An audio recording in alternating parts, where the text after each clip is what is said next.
Olá, professores, alunos da educação de jovens e adultos. Tudo bem com vocês? Eu sou a professora Daniele e nós vamos hoje para mais uma aula de ciências. Então, hoje nós vamos iniciar com este pensamento. Os bons amigos são como estrelas. Você nem sempre as vê, mas você sabe que sempre estarão lá. E é isso mesmo. Hoje nós vamos falar um pouquinho mais sobre os astros, sobre a astronomia e vamos começar falando delas, as estrelas. Você sabe o que são estrelas? Para nós aqui elas parecem só pontinhos de luz, mas elas são corpos celestes que nascem, têm a sua vida e também morrem. Porém, elas têm a sua luz própria e ali ela também vai ter gases que provocam reações nucleares. E o que a gente vê está a milhões, a mais de 600 milhões de anos-luz, quer dizer, elas estão muito longe da Terra.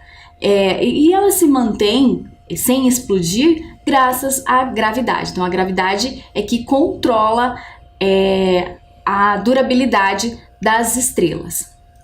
Então, como corpos celestes, elas estão lá suspensas no espaço. E aqui no nosso universo a gente enxerga uma configuração dessas estrelas, tá? Então ali é possível a gente reconhecer alguns posicionamentos desses corpos celestes. Por quê? Porque elas não caem. Então você nunca viu uma estrela cair. A estrela está sempre lá. O que a gente vê que às vezes forma um efeito luminoso no céu são fragmentos ou pedacinhos de meteoros que ao entrar na atmosfera terrestre vai causar ali uma pequena explosão, um efeito mesmo de luz que a gente costuma chamar de estrela cadente, mas não é estrela. Então as estrelas são corpos celestes que estão suspensos no espaço, têm luz própria, então nós temos estrelas vermelhas, branca, azuis e amarelas, como a nossa estrela, o Sol, nossa estrela que mantém a vida no planeta. E essa variação de cores depende da temperatura que elas têm. Então, curioso também pensar que cada estrela tem uma temperatura média de mais ou menos mais de 3.000 graus Celsius. É isso mesmo. Só que isso ainda é considerado uma temperatura baixa para as estrelas. Então, essas estrelas com temperatura baixa terão coloração vermelha. E as estrelas com temperatura mais alta terão a coloração azul. Curioso, mas isso é graças aos gases e às reações nucleares que acontecem ali neste corpo celeste.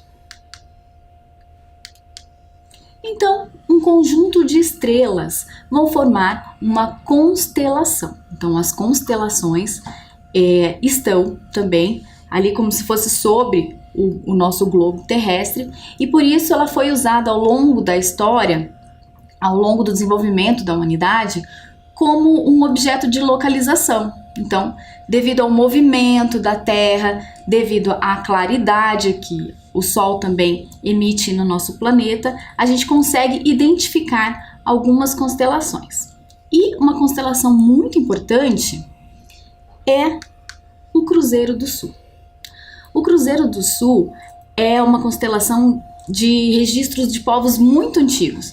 Então, para provar que ela está fixa lá no espaço e que é bem vista, ela é bem visível no hemisfério sul, então abaixo da linha do Equador do nosso planeta, os países que estão no hemisfério sul conseguem ver bem o Cruzeiro do Sul, e usam até como símbolos nas bandeiras dos países. E as civilizações antigas, como o Egito, como a civilização grega, também começaram a estudar, a perceber esses movimentos celestes a partir do Cruzeiro do Sul. Então, olha lá como que é fácil identificar. Então, ele vai ter ali um formato de cruz mesmo, formado por 4 estrelas. Ele vai ter essa estrela aqui na ponta, no inferior, que é a estrela de Magalhães, que é a estrela mais brilhosa. Mas ele também tem ali uma estrela que é chamada de intrometida. Isso mesmo, porque ela já está fora do desenho da cruz. Ela é chamada de intrometida. Então, se você identificar isso aí no céu, você está de frente para o Cruzeiro do Sul, que antigamente serviu muito para as navegações, né? Há registros também de quando o Brasil foi descoberto, quando o Brasil foi identificado pelos europeus, lá em 1500, pelo Cruzeiro do Sul. Agora eu vou deixar para vocês um vídeo que vai explicar um pouquinho melhor como formam as constelações.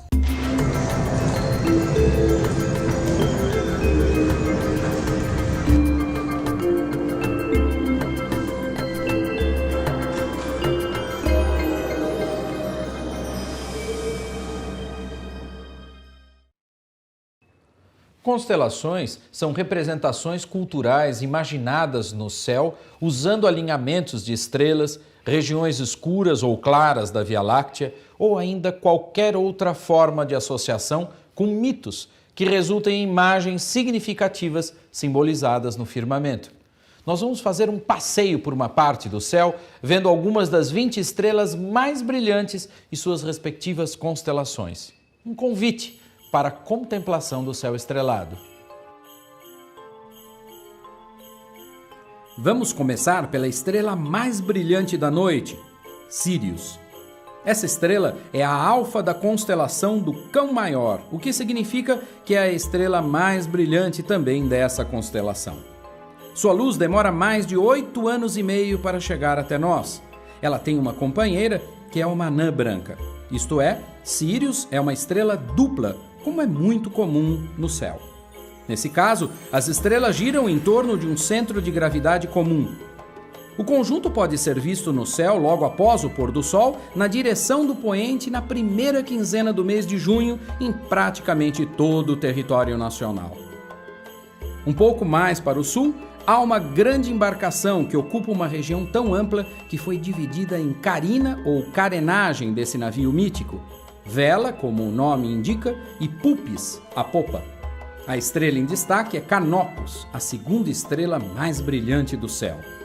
Um mês depois, na primeira quinzena de julho, depois do pôr do sol para os lados do oeste, podemos ver ainda alta no céu, se encaminhando para o ocaso, a estrela alfa da constelação do Boiadeiro.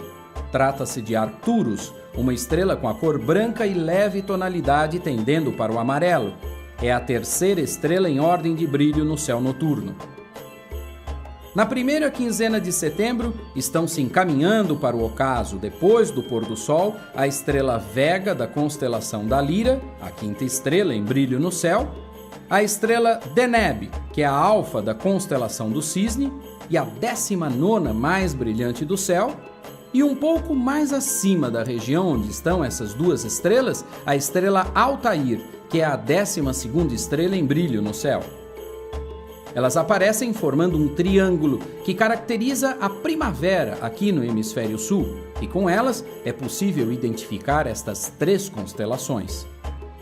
Como praticamente todo esse conjunto de estrelas está no interior da Via Láctea, o espetáculo de vê-las surgindo e se movimentando ao longo da noite é maravilhoso, especialmente para rever o Cruzeiro do Sul, onde está a 20ª estrela em brilho, a Mimosa. Aqui também estão Alfa e Beta do Centauro, elas que representam a 4ª e a 10ª estrelas em brilho no céu, respectivamente, são as patas da figura mítica do centauro. Seguindo esse movimento anual, vemos agora, se aproximando do poente, uma estrela de forte coloração avermelhada logo após o pôr do sol. Trata-se de Antares, a supergigante vermelha que está a cerca de 600 anos-luz daqui e consegue ser a 16ª estrela mais brilhante do céu. Ela imperou junto com a constelação do Escorpião durante todo o inverno para o hemisfério sul, e agora que é primavera, ela se aproxima do horizonte logo após o pôr do sol. São perto de 6.000 estrelas que podemos contemplar. E olhe que nós nem falamos de planetas e nebulosas visíveis a olho nu. Nesse programa, passamos por quase meio ano escolhendo alguns destaques e você pode usar um aplicativo para te ajudar a saber mais. Com o tempo, será como rever velhos amigos que a gente reencontra com prazer em nossa trajetória de vida. Boas observações do céu e até o próximo programa. Viram só que interessante? Então, o céu é mapeado em 88 pedacinhos e cada pedacinho desse vai ter ali uma configuração das constelações que vão funcionar como uma localização, como a gente já viu também antigamente, como um preparo para os povos originários para saber se é momento de plantio, momento de colheita. Então, sempre com um efeito cultural, o céu se envolvendo com a cultura da humanidade e as curiosidades que foram aí surgindo, mitologias, crenças, até que surge a ciência para constatar e identificar também estas constelações dos corpos celestes. Então, voltando ali, identificando o Cruzeiro do Sul na nossa bandeira, nós temos algumas constelações ali também. Temos aqui no cantinho a constelação de Escorpião, vamos ter ali também a constelação de Órion, só que para caber na bandeira, ela foi um pouquinho desconfigurada. Então, uma ou outra estrela ali vai estar num posicionamento diferenciado, mas a principal, que está bem destacada ali ao meio, com as 4, né, em forma de cruz, o Cruzeiro do Sul. Outras bandeiras que utilizam o Cruzeiro do Sul como referência também de seu país: a Austrália, Nova Zelândia, a Nova Guiné, Samoa e também a Terra del Fogo na Argentina e o Regionale de Magellan. Então são instituições como a Mercosul também, que utiliza o Cruzeiro do Sul na bandeira para representar o quê? Nossa localização. Nós estamos no hemisfério sul do planeta, então no nosso céu haverá sempre esta constelação. Vou mostrar para vocês aqui um pouquinho, bem pertinho no globo, como é fácil de identificar. Então, pessoal, como a gente estava falando sobre a localização do Cruzeiro do Sul, aqui no globo a gente pode identificar essa linha aqui que corta o planeta ao meio. Ela vai dividir entre hemisfério sul e hemisfério norte. Então, o Cruzeiro do Sul, a nossa constelação, estará visível nos países do hemisfério sul. Então, aqui está o Brasil, aqui a Austrália, e essa visão, esse posicionamento vai mudar de acordo com os movimentos da Terra. Então, ela exerce um movimento de rotação, que é um movimento em que ela gira em torno do seu próprio eixo. Então vejam, o nosso globo terrestre também, ele não está em pé, ele tem uma inclinação, tá? Então por isso que muda a incidência dos raios solares e a configuração das constelações. Tá joia? Então agora nós vamos ver as 4 constelações que podem ser vistas facilmente aqui no Brasil, a olho nu. Como nós já vimos, a primeira é o Cruzeiro do Sul. E uma curiosidade, gente, sobre as estrelas. A gente aqui da Terra enxerga como se elas estivessem piscando. Vocês acham que elas piscam? Na verdade, não. Elas estão lá com a luz própria. Só que por causa da atmosfera, do ar que incide a Terra, né, que está em torno da Terra, então isso vai balançar ali o feixe de luz. Porque como as estrelas estão bem longe, o que a gente enxerga é a luz dela. Então isso é uma ilusão de óptica que nós temos. Então elas parecem estar piscando, mas elas não piscam. Então na visão do sistema solar com os corpos celestes vistos lá do espaço, a gente vê que cada um tem a sua luz própria e uma luminosidade contínua. Então não há esse efeito de pisca. É por causa da distância e por causa da nossa atmosfera, do ar, que vai interferir ali nessa luz que nós estamos recebendo. Então, continuando sobre as constelações do Brasil, essa é uma constelação bem fácil de identificar. Ela se chama constelação de Órion. Na mitologia grega, ela é chamada como o grande guerreiro que foi enviado para o céu por Zeus para proteger a Terra, né? Então, sempre aí envolvendo com a mitologia, com a cultura da humanidade. Nessa constelação, a gente pode identificar as Três Marias, que é bem comum, a gente fala, né, do nosso conhecimento ali, as três estrelas alinhadas, tá? Ali tem uma quarta, mas é que ela compõe toda a constelação de Órion. E a constelação de Hidra. A constelação de Hidra, ela vai chamar a atenção por sua extensão. Ela vai representar uma serpente de água doce. Olha só. Então ela também é muito presente na cultura indígena. Ela tem uma luminosidade, então a luminosidade dessas estrelas é um pouquinho menor, mas o desenho é bem fácil de identificar. E a constelação de Escorpião. Essa também vai chamar a atenção por sua extensão e pelas pontas que dá pra gente identificar com o animal mesmo, né? O escorpião, e olha aqui, ó, a cauda.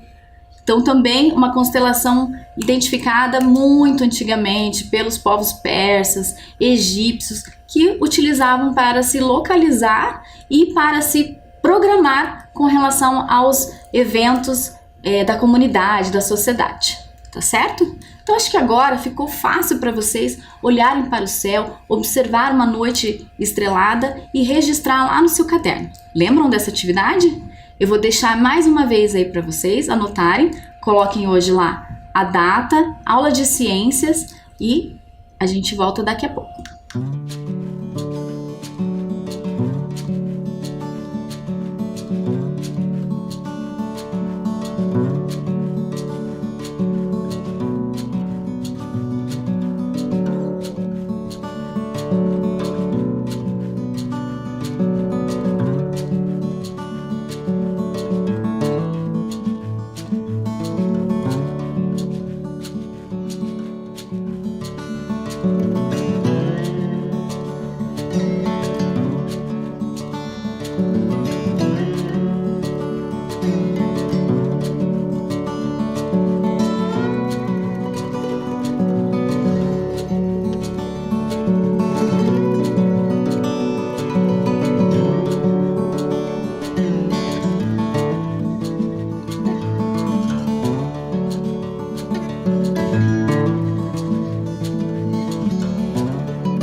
Certo? Então não esqueçam de fazer a atividade de vocês e enviar para nós para que a gente possa compartilhar aqui na videoaula também.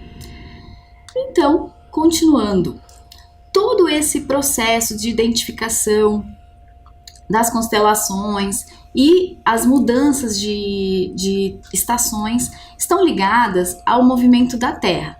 Então, o primeiro movimento que ela faz é um movimento de rotação no seu próprio eixo, como a gente está vendo ali na ilustração. Esse movimento é que vai determinar os dias e as noites. Então, o Sol, sendo a nossa estrela que provê a vida do nosso planeta, ele vai conseguir chegar os seus raios no planeta Terra conforme esse movimento. Então, o Sol está lá, fixo, né, na sua órbita, mas a Terra está ali realizando o seu movimento de rotação, definindo dias e noites. Por isso que nós temos, às vezes, dias mais longos, noites mais longas, e também temos ali alguns eventos no ano, em 2 dias do ano apenas, que o dia está dividido exatamente ao meio, 12 horas de dia e 12 horas de noite. Por que isso? Graças ao movimento da Terra, ao movimento de rotação e ao movimento de translação. Então vejam lá, ela continua girando no seu próprio eixo, então nunca para de girar, e realiza a órbita completa em torno do Sol. Esse movimento vai levar 365 dias, 5 horas e 48 minutos. Então, é o trajeto que a gente tem ao longo do ano. E por isso, desde lá das civilizações antigas, é que eles foram marcando essas mudanças, como início de primavera, início de verão, início do outono. Por quê? Porque a posição da Terra foi mudando com relação à proximidade e à distância do Sol. Então isso que interfere em se a gente vai estar recebendo mais ou menos calor. Vamos entender um pouquinho melhor disso. O que é o solstício de junho? Solstício de junho, então a gente consegue ver bem que é quando o planeta está inclinado, olha só, mas com o hemisfério norte voltado para o Sol. Então no hemisfério sul vai ser o inverno, isso mesmo, os raios solares então estão chegando mais ao hemisfério norte, e aqui no hemisfério sul nós vamos começar um período de temperaturas mais frias, exatamente por essa inclinação e por esse movimento da Terra. Então, nos solstícios de junho, as noites passam a ser um pouquinho mais longas e os dias mais curtos. E o solstício de dezembro? Então agora começa a ocorrer o contrário. Então, agora, nos solstícios de dezembro, o hemisfério sul está recebendo mais energia, olha só, mais raios solares, mais calor. Então aqui começa o nosso verão. Então veja, vai ser sempre oposto. Quando aqui começa o verão, Então, lá nos países na Europa, nos Estados Unidos, vai ser o inverno. Por isso que é sempre o contrário. Então, solstícios são sempre a marca de quando começa e termina o inverno e de quando começa e termina o verão. O que vai mudar é a posição com relação ao planeta Terra, a posição do hemisfério sul ou hemisfério norte. Então, esse é o solstício. E agora, equinócio. Que palavra diferente, né? O que será que quer dizer isso? Então, o equinócio, o que quer dizer essa palavra? Então, a gente pode identificar um pouquinho com a palavra equilíbrio. É o momento em que o planeta Terra, em sua rotação e também na sua translação, estará num eixo, numa posição em que as luzes dos raios solares vão estar mais distribuídas igualmente no planeta, no hemisfério norte e hemisfério sul. Olha lá.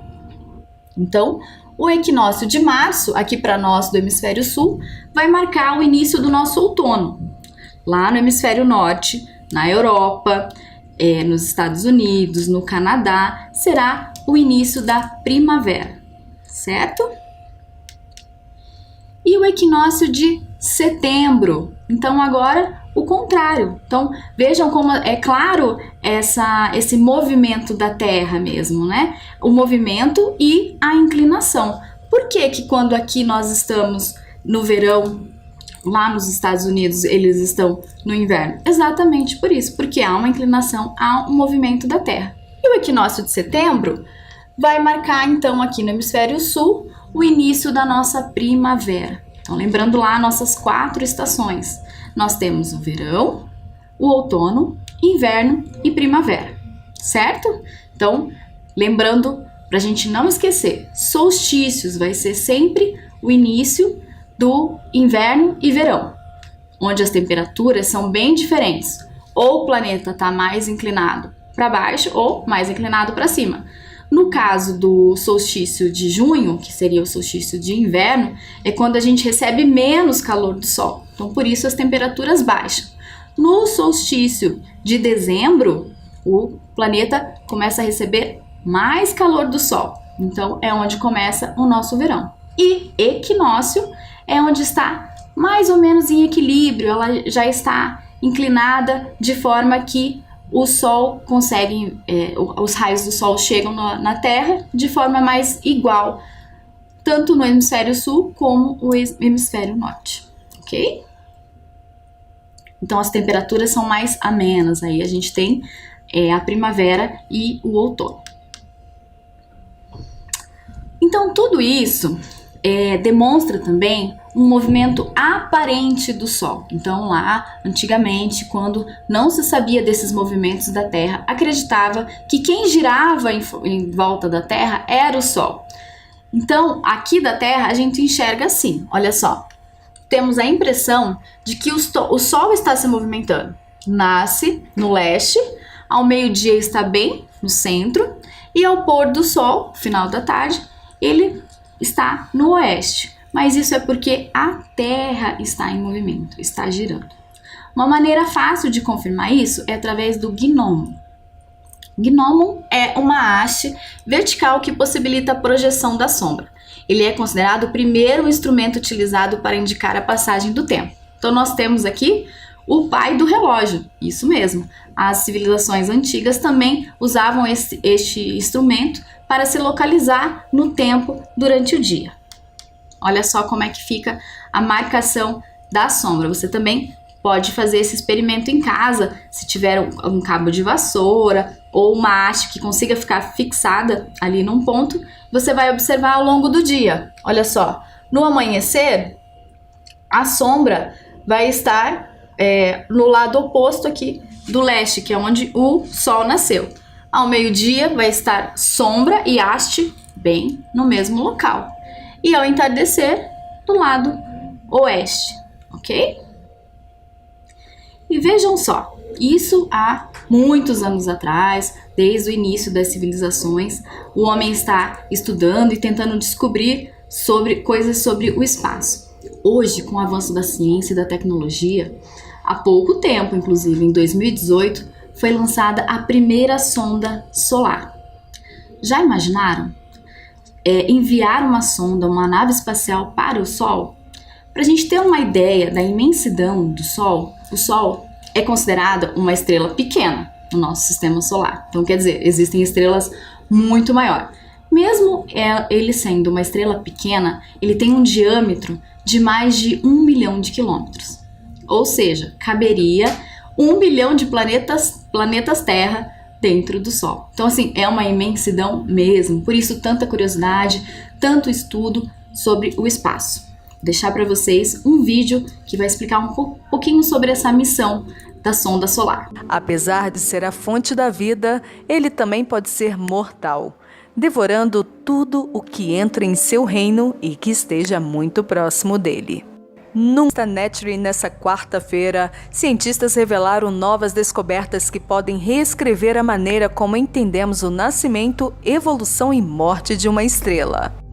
Os dados divulgados abrangem medições feitas durante os 2 primeiros encontros com o Sol que a sonda Parker Solar Probe da NASA realizou entre 31 de outubro e 12 de novembro de 2018 e entre 30 de março e 19 de abril de 2019. Inicialmente, a Parker estudou o Sol a uma distância de cerca de 24 milhões de quilômetros, e isso é mais perto do que Mercúrio está do Sol, chegando mais perto de nossa estrela do que qualquer satélite na história. Foram usados 4 conjuntos de instrumentos na Parker, reunindo dados sobre partículas, ondas e campos relacionados à coroa do Sol e ao ambiente solar. E essas informações, junto com os dados de outros satélites e modelos científicos, vêm expandindo o nosso conhecimento sobre o Sol e como ele se comporta. Nos 4 artigos publicados na Nature, foram revelados o que os instrumentos da sonda Parker observou durante o período entre novembro de 2018 a abril de 2019, revelando como podem ser os processos que impulsionam o vento solar e como ele se une à rotação solar. O vento solar, ele é um fluxo constante de gás quente ionizado que flui para fora do Sol e preenche o sistema solar e interage fortemente com a magnetosfera da Terra. E foi pela primeira vez que os cientistas conseguiram estudar o vento solar a partir de sua fonte. Os dados obtidos pela Parker mostrou várias coisas interessantes sobre o nosso Sol, e uma delas são as estranhas reversões magnéticas no plasma ejetado pelo Sol, que acontece à medida que o vento solar flui para o espaço. E esse vento se move tão rapidamente que gira o campo magnético a 180 graus. A sonda detectou cerca de 1000 dessas ondas cada vez que passou pelo Sol, que duram de segundos a minutos, que são gigantescas localmente, mas pequenas demais para serem detectadas aqui na Terra. A causa desses reverses ainda é um mistério para os cientistas, mas futuramente podem fornecer pistas sobre quais mecanismos aquecem e aceleram o vento solar e como o Sol e outras estrelas liberam energia magnética em seu ambiente. A sonda também registrou uma outra coisa que chamou muita atenção. Foi a rapidez com que o vento solar gira em torno do Sol à medida que a estrela gira. Anteriormente, os cientistas mediram partículas de vento solar fluindo para longe do Sol muito rápidos, em trajetórias retas através da Terra. Mas quando a sonda girou baixo sobre o hemisfério sul do Sol, mediu a velocidade de rotação do vento solar e descobriu que o vento está girando em torno da estrela muito mais rápido do que se pensava ser possível a essa distância. Um aumento surpreendente no fluxo rotacional do vento solar, sendo 20 vezes maior que o modelo padrão. E essa velocidade excessiva pode diminuir a taxa de rotação do Sol mais rapidamente à medida que ele envelhece, e isso pode ter implicações para os ciclos de vida de nossa estrela. E essas descobertas podem ajudar também os cientistas a prever uma perigosa explosão solar que no futuro pode atingir a Terra. Como o grande evento climático espacial que aconteceu em 1859, que atingiu a magnetosfera da Terra e induziu uma das maiores tempestades geomagnéticas já registradas. Foram vistas auroras tanto nos polos quanto em lugares como Cuba e Havaí, e ainda danificou e destruiu sistemas de telégrafos em toda a Europa e América do Norte. E outro em 1972, onde uma tempestade solar foi forte o bastante para detonar minas navais no Vietnã. A sonda Parker não parou por aí. Descobriu também a primeira evidência direta de poeira cósmica diminuindo a cerca de 12 milhões de quilômetros do Sol, indicando que a radiação solar vaporiza essas partículas, uma suspeita que os cientistas já tinham há muito tempo. Nas próximas observações da sonda, que acontecerá em 2020, ela poderá confirmar essa ausência completa de poeira ao redor do Sol, enquanto se aproxima a uma distância de cerca de 6 a 7 milhões de quilômetros dele. Ao longo de sua missão de 7 anos, a sonda passará 24 vezes pelo Sol, e essas abordagens daqui para frente se tornarão mais frequentes. Atualmente, o período orbital da sonda é de cerca de 150 dias, mas será de 88 dias no final da missão.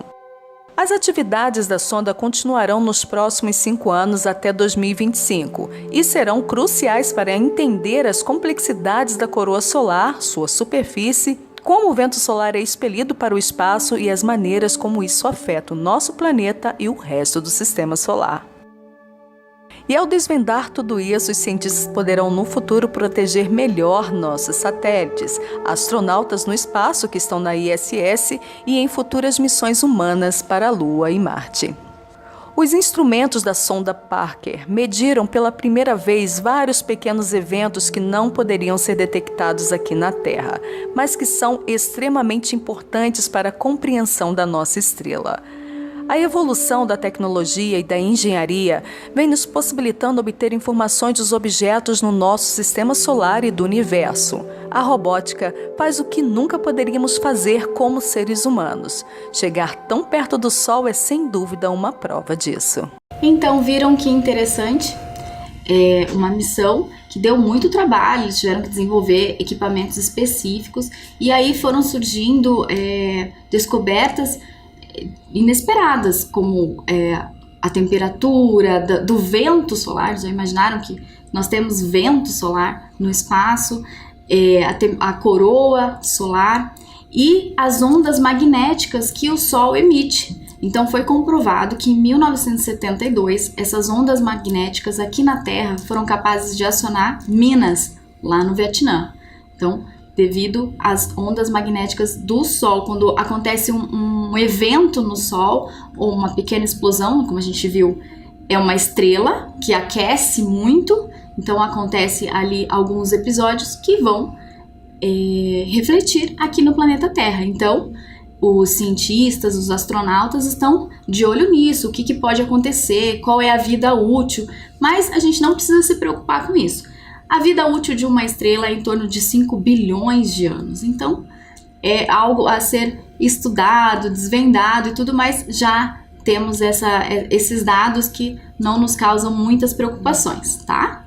Então, bem interessante essa missão e ela ainda está ocorrendo, quer dizer, esses dados que chegaram é de 2018 e 2019, mas ela só vai acabar em 2025. E nunca antes na história um equipamento, uma sonda chegou tão perto do Sol. Então, como que tudo isso é possível? Tudo isso é possível através da ciência. E uma ciência muito importante para o desenvolvimento desses equipamentos, dessas sondas, dessas naves, é a astronáutica.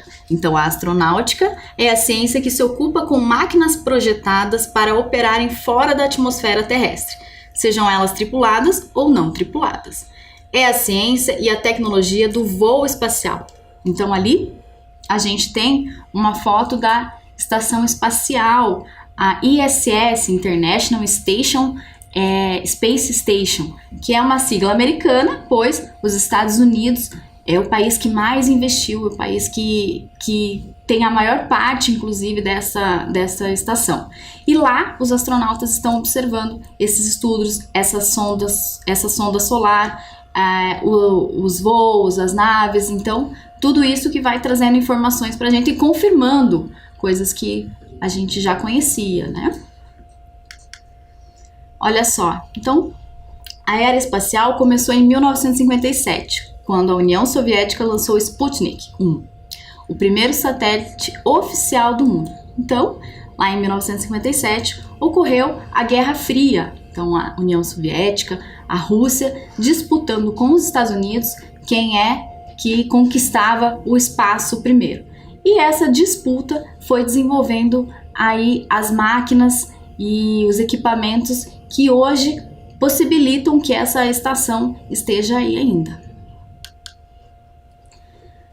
Quem foi o primeiro ser vivo aí para o espaço? Então, olha só, como não se tinha conhecimento do que ia acontecer com um ser vivo lá no espaço, o primeiro ser vivo, em 3 de novembro de 1957, foi enviado pela União Soviética no Sputnik 2, com a cadela Laika a bordo.